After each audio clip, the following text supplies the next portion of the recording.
지난주에 말씀드린 대로 사무엘하 마지막 시간이자 11번째 시간을 가지려고 합니다. 22장에서 24장, 사실은 그 3장이나 되기 때문에 한 번에 다 끝낼 수 있을까라는 생각도 해서 나눌까라는 생각도 했었는데, 또 나누다 보면 좀 더 너무 또 깊어지게 되고, 또 너무 깊어지면 또 약간 또 어려울 수도 있기 때문에 그냥 한 번에 오늘 정리를 하고, 다음 주는 제가 그냥 주제 설교를 하고, 그 다음 4월에는 새롭게 고린도 전서를 제가 하려고 좀 준비하고 있습니다. 그래서 오늘은 사무엘하 정리하는 시간이기자 마지막 11번째 시간인데요. 기본적으로 제가 지난주에 말씀드렸다시피 사무엘하 21장에서 24장은 사무엘 전체 사무엘서의 결론이자 부록이라고 말씀을 드렸습니다. 우리가 보는 성경에는 사무엘상과 하가 있지만 히브리 원래 그 성경에는 사무엘서 그냥 이렇게 하나로만 되어 있습니다. 그래서 사무엘하의 끝부분이라기보다는 사무엘서 전체의 결론이자 부록이라고 볼 수가 있습니다. 자, 21장에서는 지난번에 우리 봤죠. 지난주에 기브온 사람들의 그 억울함을 다윗이 풀어주는 이야기가 나오고요. 그 다윗의 용사들에 대한 이야기가 또한 부록에 나오죠. 그래서 그 다음에 22장에는 다윗의 노래라고 해서 그 시가 나옵니다. 시. 그리고 난 다음에 23장에서는 다윗의 마지막 말이다라고 시작을 합니다. 역시 또한 시의 형태입니다. 그리고 난 다음에 다윗의 명장들이라고 또 한 그 단락을 형성하고 있습니다. 앞에 21장에 나온 다윗의 용사들과 어떻게 보면 대칭이 되죠. 그 다음에 24장에서는 다윗의 인구조사에 관련된 이야기가 나오는데요. 바로 그 기브온 사람들의 이야기와 다윗의 인구조사라는 이야기가 이렇게 대칭이 됩니다. 잘 보시면 아시겠지만 기브온 사람과 다윗의 인구조사가 그 이야기로서의 대칭이 되고, 그 다음에 다윗의 용사들과 다윗의 명장들이 대칭이 되고, 그 다음에 다윗의 노래 시와 다윗의 마지막 말이 이렇게 대칭이 됩니다. 그래서 우리가 보는 성경은 장과 절이 있지 않습니까? 근데 장과 절이 생긴 거는 거의 중세 시대 때쯤 시작됐습니다. 그 전까지는 장과 절이 없었습니다. 옛날 성경 사본을 보면 그냥 장과 절이 없이 그냥 쭉 쓰여져 있습니다. 그래서 옛날 사람들은 그럼 어떻게 이 단락을 구별했을까를 생각해 보시면 바로 이런 구조로 되어 있습니다. 그래서 어떤 그 스토리가 있으면 그 스토리가 A, B, B 다시 A 다시 뭐 이런 식으로 이렇게 맨 처음과 맨 끝이 이렇게 일치가 되고, 그 다음에 가운데가 일치가 되고, 이런 식으로 해서 단락을 그분들은 책을 읽을 때 그렇게 이해를 했다고 합니다. 그래서 사무엘하 전체도 사실은 이런 구조인데, 사무엘하 마지막 이 네 개의 장도 또한 이런 구조로 되어 있다는 것을 생각하시고, 우리는 장과 절을 보지만 여러분들이 옛날 성경을 기록하신 분들이 원래 기록한 의도가, 그런 또 방법이 이런 방법이라는 것을 아시면 아마 성경을 보실 때 장과 절을 뛰어넘어서 조금 구조를 이해하실 수 있을 것 같아서 그 부분을 잠시 설명을 좀 해드립니다. 자, 그러면 오늘은 이제 22장, 23장, 24장을 할 건데요. 사무엘상 그 22장의 다윗의 노래에 대한 이야기인데, 다윗의 이 노래는 제가 좀 아까 설명한 대로 사무엘하 전체의 구조를 봤을 때 사무엘상 2장의 한나의 기도와 이렇게 또 대칭을 이루고 있습니다. 그래서 이 사무엘서를 기록한 그 저자는 하나님의 영감으로 기록을 했겠지만 그 구조, 문학적인 구조, 글 쓰는 구조, 틀을 가지고 있는데, 그게 바로 한나의 기도와 다윗의 기도, 다윗의 노래, 이 두 개의 시를 처음과 끝에 배치하면서 사무엘하를 이렇게 만들었다, 기록을 했다라고 생각하시면 됩니다.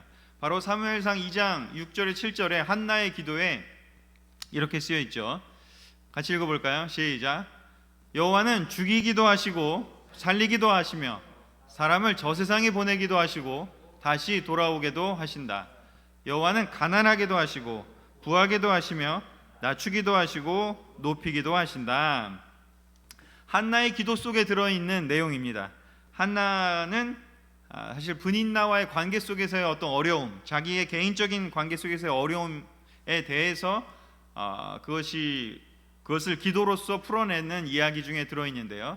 그런데 이 내용이 사무엘하 22장 26절 28절 다윗의 기도에도 또한 유사한 내용이 들어 있습니다. 바로 제가 적어온 구절인데요. 또한 같이 한번 읽겠습니다. 시작. 여호와여, 주는 자비로운 자에게 주의 자비를, 흠없는 자에게 주의 완전하심을, 깨끗한 자에게 주의 깨끗하심을, 악한 자에게 주의 분노를 보이시는 분이십니다. 자, 하나님이 한나의 기도 속에서 하나님은 이 세상을 주관하시는 분이시고 또 사람들을 높이시기도 하고 낮추시기도 하고 부하게도 하시고 또 가난하게도 하실 수 있는 그러한 능력이 있으신 분이라고 이야기를 하고 있고요. 다윗의 기도 속에는 하나님께서 사람들에게 어떻게 대하시는지를 또한 보여주고 있습니다. 자비로운 사람에게는 자비를, 흠없는 사람에게 완전하심을, 이렇게 깨끗한 자에게 깨끗하심을, 악한 자에게는 분노를 보이신다라고 이야기를 하면서 하나님의 놀라운 능력이 보여지는 측면에서는 그 사람이 받아들일 수 있는 준비가 얼마큼 되어 있느냐에 따라서 하나님을 이해할 수 있다. 그래서 그 사람이 준비가 안 되면 하나님이 그렇게밖에 안 보인다라는 것을 또한 다윗은 기도로서 표현하고 있습니다. 또한 한나의 기도에 이렇게 나와 있죠. 2장 10절입니다. 사무엘상. 여호와를 대적하는 자는 산산이 깨어질 것이니 그가 하늘의 벼락으로 그들을 치시리라. 여호와는 온 세계를 심판하시고 자기가 택한 왕에게 힘을 주시며 기름 부어 세운 자에게 큰 영광을 주시리라. 하나님의 주권을 이야기를 하면서 그 하나님께서 택하신 왕이 바로 누가 될지 모르겠지만 큰 영광을 그에게 줄 것이다. 그리고 온 세상을 통치하신다. 하나님을 대적하는 자는 깨트려 버릴 것이고 하나님을 순종하고 따르는 자에게는 큰 영광을 줄 것이다. 이렇게 얘기를 하면서 바로 우리가 봤던 사울과 다윗과 여러 가지 그런 이야기들의 그 예언이 되는 구절이 됩니다. 사무엘하 22장 49절과 51절에는 다윗은 또한 그것을 정리하는 그런 구절로 이렇게 표현하고 있습니다. 여호와여, 주는 나를 내 대적 위에 높이 드시고 난폭한 자들의 손에서 나를 구해 주셨습니다.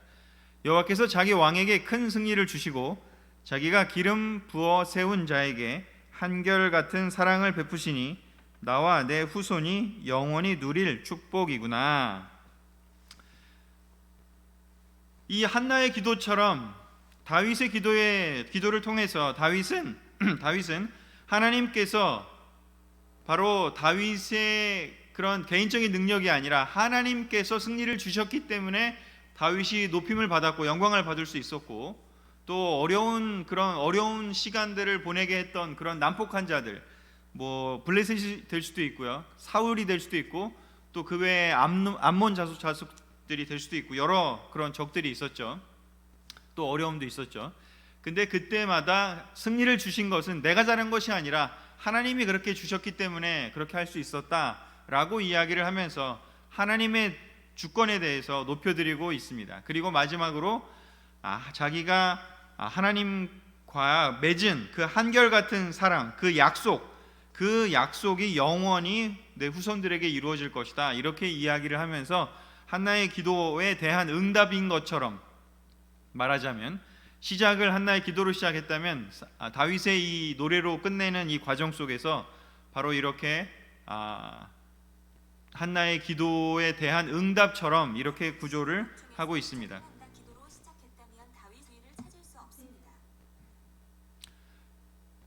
사무엘하 23장에 다윗의 마지막 말에 또 이렇게 되어 있습니다. 사무엘하 3장 1절 3절 5절인데요. 하나님이 위대하게 하신 자, 야곱의 하나님이 왕으로 선택한 자, 이스라엘의 시인 다윗이 노래하노라. 의롭게 다스리는 자, 하나님을 두려워함으로 다스리는 자는 하나님이 우리 집안을 축복해 주시리라. 그가 깨어지지 않고 변하지 않을 영원한 계약을 나와 맺었으니. 자, 23장에 다윗이 이제 마지막 말이라고 하는 그 시가 또한 존재하는데 이 시의 핵심 세 가지를 요약하자면 바로 하나님이 위대하게 하신 자, 하나님이 왕으로 선택한 자, 라는 그런 표현이고요. 두 번째는 의롭게 다스리는 자, 하나님을 두려움으로 다스리는 자가 왕이 되어야 한다. 이제 이런 이야기가 되겠습니다. 그리고 마지막으로 하나님이 다윗과 맺은 계약 때문에 우리 이스라엘이 이제 앞으로 이 왕조를 유지해 갈 수 있다. 이제 이렇게 이야기를 하고 있는 것이죠. 그래서 이 사무엘하 22장과 23장에 있는 이 시가 바로 사무엘 상하 전체의 어떻게 보면 주제를 요약하고 있다라고 또 볼 수가 있습니다. 그 세 가지는, 그 요약한 세 가지가 무엇인지 바로 하나님이 이 모든 것을 주관하신다라는 것과, 두 번째는 의로움으로 다스려야 한다, 하나님을 두려움으로 다스려야 한다, 그런 사람만이 하나님께 선택받고 쓰임받을 수 있다, 그런 이야기가 되겠고요. 세 번째는 이제 이 모든 그런 이스라엘의 근간은 하나님과 맺은 그 계약 때문이다 라고 하면서 모세와 맺은 계약을 다시 새롭게 하는 그런 것임을 알게 해 줍니다. 자, 그래서 우리에게 그럼 적용되는 포인트를 다시 이제 좀 내용으로 들어가서 하려고 정리를 해보도록 하겠습니다. 첫 번째는요, 성경이 말하는 의로운 삶은 하나님의 관계에서 나온다라는 것을 우리가 살펴볼 수가 있습니다. 바로 여기에 나온 것처럼 특별히 이 다윗의 노래와 또 시와 이 다윗의 마지막 말에는 의로운 부분에 대한 이야기가 많이 나오고 있는데, 22장에 있는 그 시를 보면 나의 의로움 때문에 나를 살펴주십시오, 내 의로움에 대한 보답을 해주십시오, 이런 표현이 나오거든요. 근데 사실 잘 생각해 보시면 우리가 쭉 봤다시피 다윗이 삶이 깨끗하기만 했나요? 아니잖아요. 망가지기도 하고 되게 죄도 졌고 간음도 하고 또 살인도 하고 그렇지 않습니까? 그래서 그런 기준으로 보면 다윗이 그렇게 얘기하는 거는 뻔뻔하다, 말도 안 된다, 어떻게 그런 기도를, 그런 시를 낭독할 수가 있을까, 말할 수가 있을까, 이렇게 얘기할 수 있겠죠. 존 롤스도 그렇고 마이클 샌델도 그렇고 유명한 사람들이 정의란 무엇인가라는 것에 대해서 인간의 사회에서, 우리 사회에서 정의가 무엇인가, 의로운 것이 무엇인가를 굉장히 많이 이렇게 말하고 있습니다. 자, 그러면 사람들이 말하는 의와 하나님이 말하는 의는 어떻게 다를까를 우리가 바로 이 사무엘서를 보면서 생각해 볼 수 있어야 합니다. 사람들이 말하는 의는 이렇게 완전히 어떻게 보면은 그런 기준으로 다윗을 보면 다윗은 의로울 수가 전혀 없습니다. 다윗은 망가진 삶이고 다윗은 실패한 삶입니다. 다윗은 회복할 수 없는 그런 일들을 했다라고 볼 수가 있습니다. 우리 세상에서의 평가는 그렇지 않습니까? 그냥 누군가가 정말 이렇게 잘못했냐 안 했냐, 어떤 그런 냉정한 평가, 그것으로 나올 수가 있습니다. 그런데 성경이 말하는 의로움, 성경에서 얘기하는 의, 하나님의 의, 또 신약 성경에 나오는 예수님의 의, 그런 것들은 그런 절대평가가 아닙니다. 오로지 하나님과의 관계 속에서의 그 의로움이 나온다라는 것을 성경은 이야기하고 있습니다. 만약에 세상에서 말하는 그냥 그 정의를 하나님 관점에서 그냥 얘기하면 우리는 모두 실패자입니다. 우리는 성공할 수가 없습니다. 그렇지 않습니까? 그래서 로마서 3장 23절에도 그렇게 돼 있죠. 하나님의 기준에 미칠 사람은 아무도 없다. 그래서 의롭다는 말을 어느 누구도 할 수가 없습니다. 그런데 공교롭게도 그 놀라운 다윗이나 아니면 사람들의 그런 고백을 보면 나의 의로움을 보고라고 이야기하면서 너무 당연한 것이, 당돌한 듯이 이야기를 하는데, 그렇게 말할 수 있었던 근거가 바로 뭐냐면 성경이 말하는 의의가 다르기 때문입니다. 성경의 의로움의 정의는 하나님께서 가르쳐 주신 것이고, 즉 하나님의 약속을 기반으로 한 하나님과의 관계 속에 있으면 의로운 것이고, 하나님과의 관계 속에서 벗어나면 그것이 의롭지 않은 것이고 죄인이 되는 것이지, 그냥 절대적인 것은 없다라는 것이죠. 여러분 한번 잘 생각해 보십시오. 어린 아이들이 태어나면서 어떤 자기가 청소년이 되고 뭔가 자기가 스스로 생각하기 전까지를 잘 생각해 보면 그 어린 아이들한테 있어서 옳고 그른 것의 기준은 뭐죠? 어린아이들에게 옳고 그름의 기준이 있잖아요. 걔네들이 뭐죠 그게? 감정? 표정? 네. 사실 어린아이들이 이것은 옳은 것이다, 이것은 그른 것이다를 배우는 그것은 무엇이냐면 부모님이 옳다고 한 건 의이고 부모님이 그르다고 한 게 그른 거예요. 잘 생각해 보시면요. 그래서 악한 부모를 만나서 악한 걸 배우면 그는 악한 것을 그냥 당연하게 생각할 겁니다. 그런데 부모님이 의롭다고 얘기해 주신 것을 바로 의라고 깨닫게 되는 것이, 그렇게 생각하고 지내게 됩니다. 바로 그런 것처럼 우리 사람들의 관계 속에서의 정의라는 것은 그냥 사람들끼리 어떻게 보면은 민주주의 방식이 그런 거지 않습니까? 그 어떤 공동체 속에서 그 공동체가 그냥 더 많은 사람이 이것이 올바른 것이다라고 합의를 하면 그게 의가 되죠. 그래서 뭐 좀 극단적인 비유를 들면 저기 오지에서 식인종 사회가 있는데 그 식인종 사회에서 사람을 잡아먹는 거는 그건 악인가요? 아니잖아요. 그런 것처럼 극단적인 얘기는 하지만 그렇다는 거죠. 히틀러 시대에 유대인을 죽이는 것은 그들한테는 악이 아니었습니다. 그들한테는 그게 의였던 것이죠. 바로 사람들 사회에서의 의는 상대적인 의이고 절대적인 의가 될 수가 없습니다. 그리고 절대적인 의라는 것은 오직 하나님께로부터밖에 올 수가 없고 또한 그 하나님께로부터 오는 것을 우리가 전부 지킬 수가 없기 때문에 기본적으로 그런 하나님께서 세워놓으신 그 절대적인 의를 우리가 지켜서 의롭게 될 수 있는 길은 아무것도 없다는 것이죠. 오직 우리가 의로울 수 있는 유일한 길은 하나님과의 약속 안에 계속해서 존재하느냐 안 하느냐, 그것이 관건이 되는 것이죠. 사울은 다윗보다는 어떻게 보면 죄를 덜 지었습니다. 어쩌면 다윗보다 우리의 기준으로 보면, 인간적인 기준으로 보면 죄인이 아닐 수도 있습니다. 그런데도 불구하고 성경에서는 사울은 의롭지 못한 사람으로 판정이 났고 다윗은 의로운 사람으로 인정을 받았습니다. 그 이유가 무엇인지, 사울은 하나님을 떠났고 다윗은 하나님의 약속 안에 계속 존재하면서 회개하고 하나님께서 그 죄를 딜하시는 것을 기꺼이 대가를 치르면서 그 길을 갔다는 것이죠. 그래서 우리가 크리스천 삶을 사는 우리에게도 이 관점이 너무나 중요합니다. 사실 이 관점을 잘 설명한 게 바로 바울이었고 로마서에서 잘 설명을 하고 있습니다. 그래서 그것을 여기서 또한 다윗의 이 고백, 특히 구약 성경에서 우리가 시편에 특히 그런 게 많이 나오는데, 나의 의로움을 보시고 나를 그 의로운 행위대로 보상해 주십시오, 이런 식의 표현들이 나온다면 그것을 바로 어떤 관점에서 이야기하는 건지, 바로 하나님의 의로움의 관점, 하나님의 약속의 관점에서 그렇게 이야기하는 것이다 라는 것을 우리가 기억하면서 우리가 그것을 이해하고 또 우리의 삶도 또한 그런 관점에서 접근했으면 좋겠습니다. 우리가 얼마나 죄를 덜 짓는 것도 물론 중요하죠. 그러나 더 중요한 것은 우리가 하나님의 약속 안에 있으면서 우리가 계속해서 회개할 것은 회개하고 또한 추구해 나갈 것은 추구해 나가는 것이 바로 중요하다는 것입니다. 자, 두 번째요.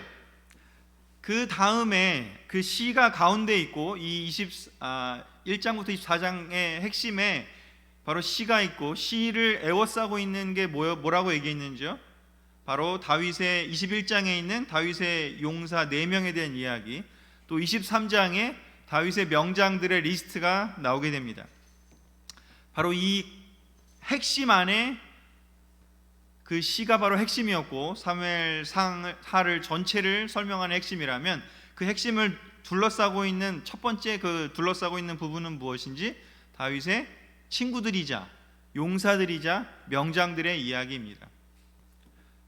여러분들이 읽어 오셨다고 가정을 하고 지금 이야기를 드립니다. 자, 그래서 첫 번째 21장에는 그 용사들의 이야기가 간략하게 이렇게 나와 있습니다. 네 명인가요? 이야기가 나와 있고 23장에서는 좀 리스트가 나와 있습니다. 처음에 3대 명장, 그리고 그 뒤에 30명의 용장들, 그렇게 하고 나중에 37명인가요? 39명인가 되는 사람들의 리스트를 쭉 이제 나열을 하게 되는데, 여기에 있는 리스트는 처음에 30명 중에 처음 10명은 초기에 바로 다윗과 함께했던 사람들, 유다 베들레헴 부근의 출신들이었고요. 그 다음 합류된 10명은 중기에 합류된 사람들이고, 다윗의 전체 그 일생을 봤을 때 북쪽 지파의 사람들도 이제 합류하게 됩니다. 이스라엘 사람들도. 그 다음에 맨 마지막 나머지 10명은 말기에 합류됐으면서 외국 출신의 사람들의 이름이 나와 있습니다. 이스라엘 사람이 아닌 민족들의 이름이 나와 있고, 맨 마지막에 햇사람 우리아까지 거기 들어가 있게 되죠. 자, 이 리스트를 왜 그러면 거기에 기록을 해놨을까? 그 이야기는 바로 무엇이냐면, 하나님 나라는 함께 만들어가는 것이다 라는 것을 보여주기 위한 것입니다. 그냥 다윗 혼자 한 게 아니다. 하나님이, 물론 다윗의 이야기가 중심이 되지만 이스라엘이라고 하는 하나님의 나라를 만들어가는 그 과정 속에서 정말 중요한 건 혼자가 아니라 친구들이고 용사들이고 동지들이 거기에 있었기 때문이다를 보여주는 그런 중요한 의미가 들어 있습니다. 이 리스트의 의미가 그렇게 중요한 의미가 들어있는 것이죠. 하나님 나라는 함께 만들어가는 것이다. 다윗과 같은 영웅이 있는 거를 사람들은 너무 좋아합니다. 그러나 성경에 이렇게, 특히 사무엘서에 이렇게 기록되어 있는 것은 무슨 의미인지, 결코 영웅이 그 나라를 세우는 것이 아님을 또한 하나님은 선언하고 계신 것이죠. 신약에도 마찬가지, 예수님이 오셔가지고 그냥 너무 놀라운 어떤 한 명을 세운 게 아니라 12명을 세우고 둘씩 셋씩 짝지어 보내셨다라고 이야기를 했습니다. 그리고 그렇게 짝지어서 함께 활동했던 사람들이 바로 초대교회를 만들어가는 그런 팀이 되었죠. 바울 서신도 잘 읽어보면 바울이 뭔가 많은 교회를 세운 것 같지만 사실은 이미 많은 사람들이 먼저 세운 교회를 바울은 그냥 튼튼하게 만들었을 뿐이고, 또 고린도서에서 그런 표현을 쓰죠. 아볼로도 씨를 뿌리고 나도 씨를 뿌리고 했지만 자라게 하시는 분은 하나님이다. 그냥 우리는 도구일 뿐이다 라고 이야기를 했습니다. 바로 하나님 나라는 지금 시대로 따지자면 우리는 교회겠죠. 우리 교회는 어떠해야 하는가? 바로 이 용장들과 함께하는 것이 교회라는 것이죠.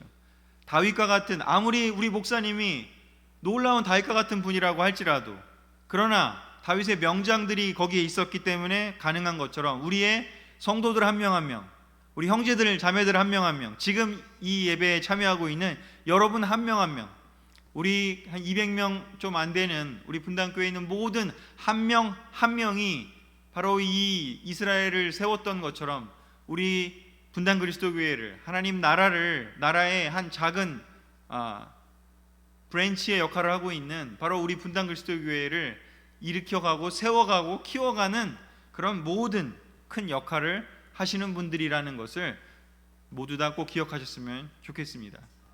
동등합니다. 어느 누구의 다윗이 뭐 90%고 나머지가 10%고 그렇지 않습니다. 하나님 나라에서는, 하나님 관점은 그냥 다 똑같습니다. 하나님 외에 나머지 사람들은 다 똑같습니다.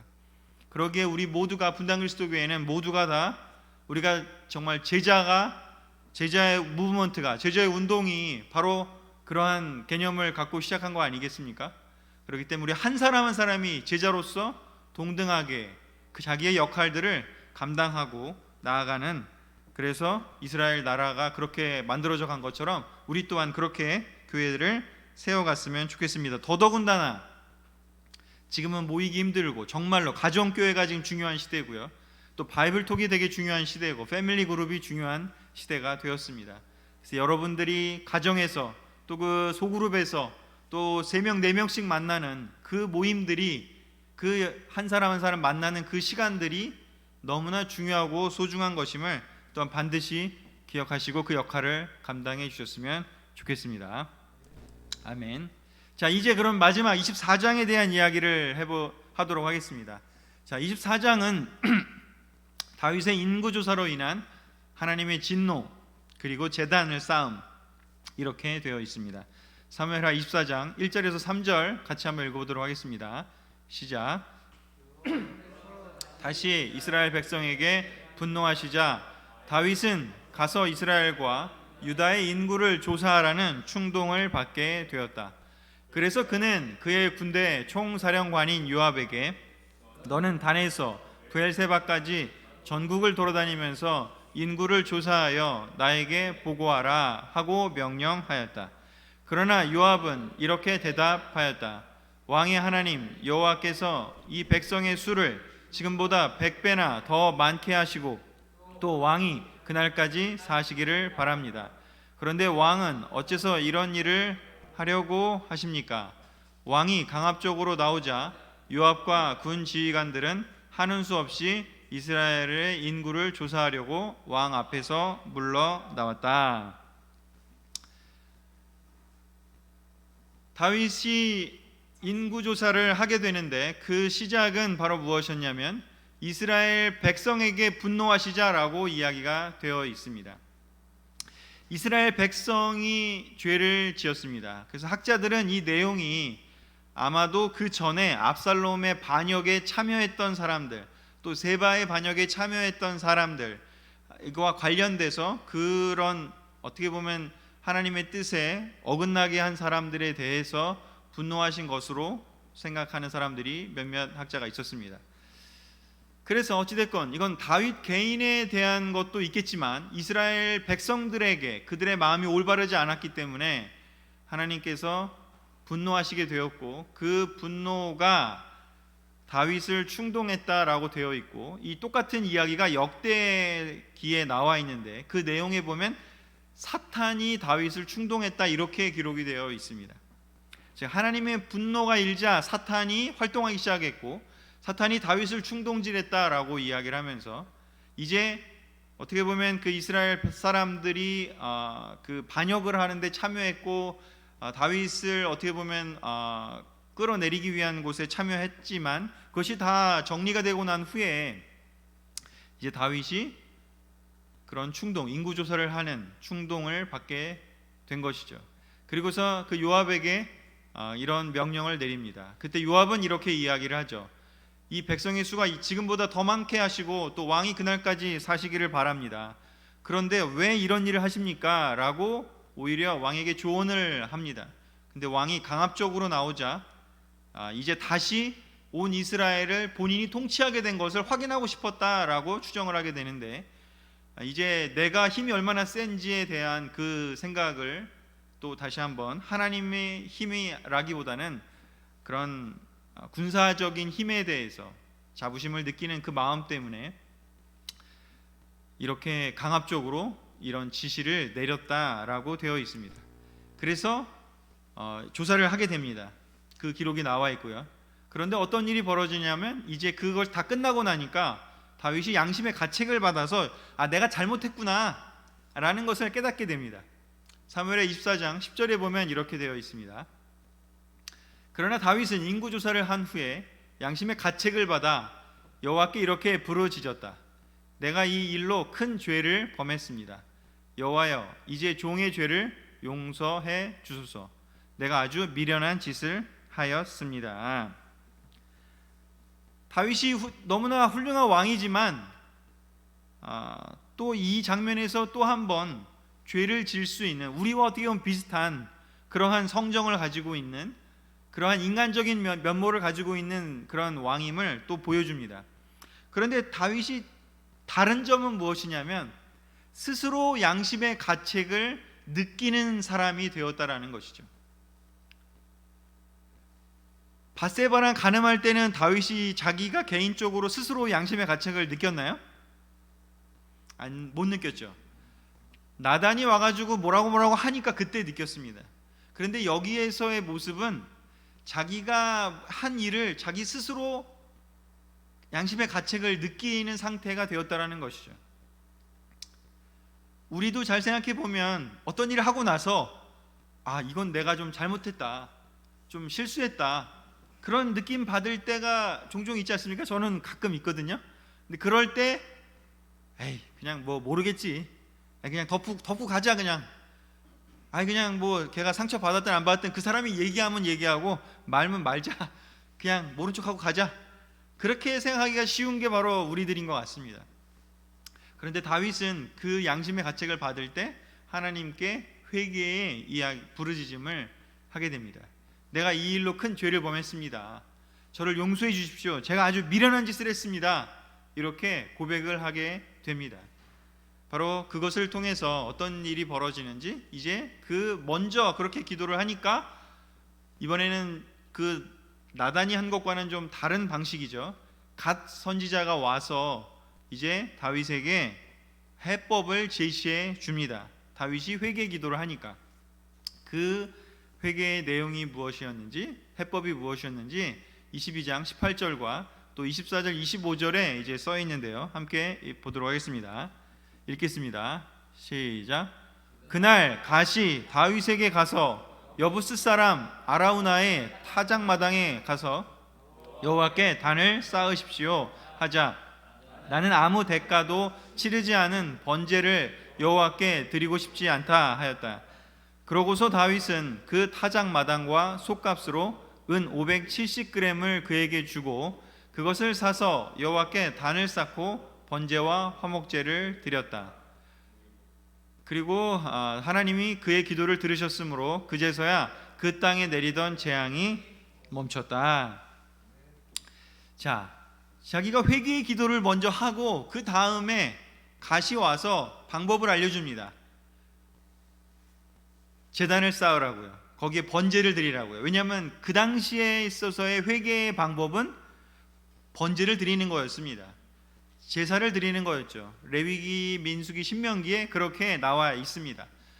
그래서 자기의 잘못에 대해서 그렇게 단을 쌓고 번제를 드리라고 했고, 그래서 그 결과로 가서 돈을 주고 타작마당과 솥값을 내고 그리고 나서 단을 쌓고 번제와 화목제를 드림으로써 자기의 죄를 하나님께 용서를 구하고, 그리고 그 전에 하나님께서 다윗의 그런 잘못, 이스라엘의 그 잘못에 대해서 심판하시기 위해서 내렸던 그 전염병을 이제 다윗이 이렇게 했을 때 멈추게 되는 장면으로 이제 사무엘하가 끝이 나게 됩니다. 자, 이 과정을 21장에도 비슷한 내용이 나오지 않습니까? 기브온 사람들에 대해서 사울과 그의 사람들이 잘못했을 때 다윗이 그것을 해결해 줌으로써 그들의 원한이 그치고 가뭄이 그치는 이야기가 나오게 되고, 24장에도 바로 그런 유사한 그런 프레임인데, 유사한 내용인데 구조를 갖고 있는데, 차이는 뭐냐면 이번에는 이스라엘 전체와 다윗이 잘못했을 때 그것을 어떻게 풀어나가는지가 나오는 것이죠. 자, 바로 이것을 통해서 우리가 마지막으로 알 수 있는 것은 무엇인지, 하나님과 교제할 수 있는 나라는, 또 하나님과 교제할 수 있는 사람은 누구냐에 대한 바로 질문을 바로 이 사무엘 마지막 장에서 보여주고 있는 것이죠. 바로 살아있는 마음, 살아있는 양심을 가진 사람만이 하나님과 교제할 수 있고 하나님의 언약 백성으로 살아갈 수 있다라는 것을 보여주고 있는 것입니다. 다윗이 실패하고 실수가 있고 죄를 지었던 왕이었지만, 또 그런 사람이었지만, 그러나 그는 살아있는 마음, 깨진 마음, 그 말랑말랑한 그 부드러운 마음을 갖고 있었기 때문에 나단 선지자가 지적을 하고 회개하라고 도전을 줬을 때도 받아들였고 회개했고, 또 여기서는 스스로도 그것을 느끼고 회개하고, 그리고 그 회개를 어떻게 해야 될지에 대해서 선지자의 조언을 듣고 그대로 행함으로써 하나님께서 그 벌을 주시고 대가를 치르는 그 과정을 거치면서 하나님의 언약 백성으로 계속해서 살 수 있게 되었다, 그 이야기를 보여주고 있는 것입니다. 정말 중요한 것은 죄를 짓고 안 짓고가 아니라, 아까 처음 1번 포인트에서 이야기한 것처럼 정말 중요한 것은, 정말 하나님의 의 안에 사는 방법은 죄를 짓고 안 짓고가 중요한 것이 아니라, 물론 안 짓는 게 더 중요하지만 졌을 때 어떻게 하느냐, 실수하고 죄를 졌을 때 어떻게 해야 되느냐를 바로 다윗이 보여준 왕이었기 때문에, 그래서 더 하나님 언약에 대해서 잘 설명했다라고 바로 사무엘 이 책이 우리에게 이야기하고 있는 것입니다. 요즘 우리는 어떤가요? 여러분, 살아있는 마음, 살아있는 양심을 가지고 있습니까? 회개하는 방법이 다윗이 보여준 게 두 가지 아니겠습니까? 나단 선지자가 지적을 했을 때 인정하고 회개하는 것이 있었고, 또 본인이 이렇게 스스로 자기의 마음에 깨진 마음, 사도행전 2장의 그 cut to the heart, 깨진 마음, 베드로가 설교할 때 깨진 마음을 느껴서 사도들에게 형제들이여, 그럼 우리가 어떻게 하면 좋겠소? 라고 이야기를 하는 그 모습처럼 바울이 깨진 마음으로 이제 내가 잘못했습니다, 내가 미련한 짓을 했습니다, 내가 어떻게 하면 좋겠습니까?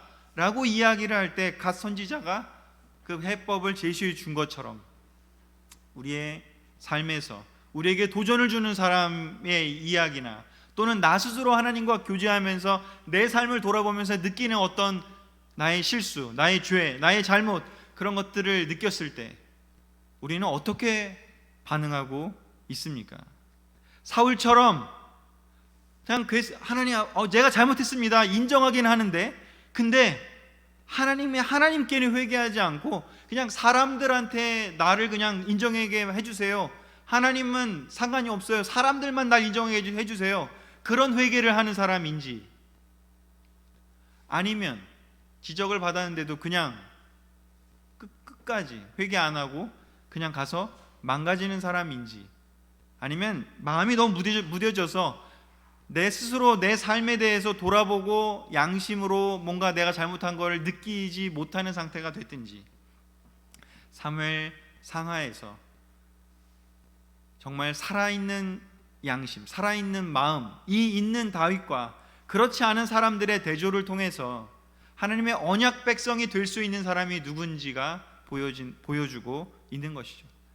그래서 우리가 지금 11번째 시간을 통해서 오늘 사무엘 전체를 지금 정리하고 있는데요, 굉장히 많은 스토리들이 있었고 여러 가지 그 내용들이 있었는데요, 바로 이 21장부터 24장까지가 결론이자 전체를 요약하고 있는 그런 내용이기에 굉장히 중요한 그런 내용들이었습니다.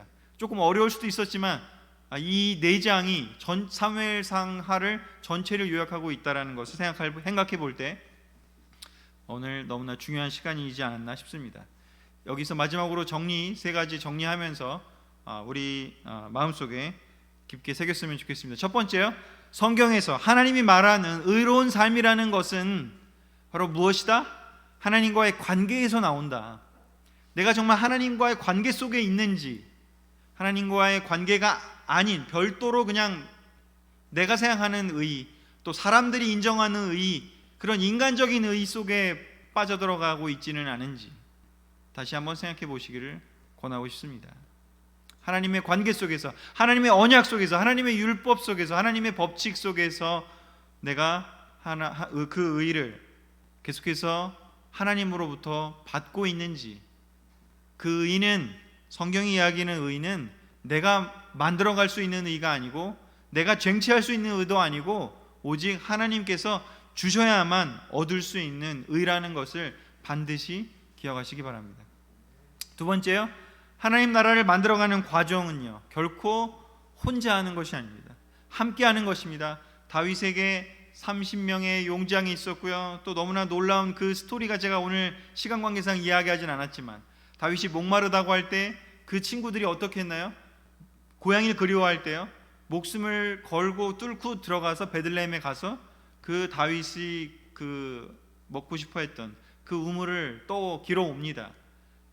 정말로 그 물이 먹고 싶었다면 아마 마셨을 텐데 다윗은 먹지 않고 하나님께 오히려 바치게 됩니다. 이유가 무엇인지, 그 친구들의 마음, 고향을 그리워하는 그 다윗의 필요를 채워주기 위해서 그렇게 최선을 다했던 그들의 그 마음을 거기에 기록해 놓은 이유가 뭘까?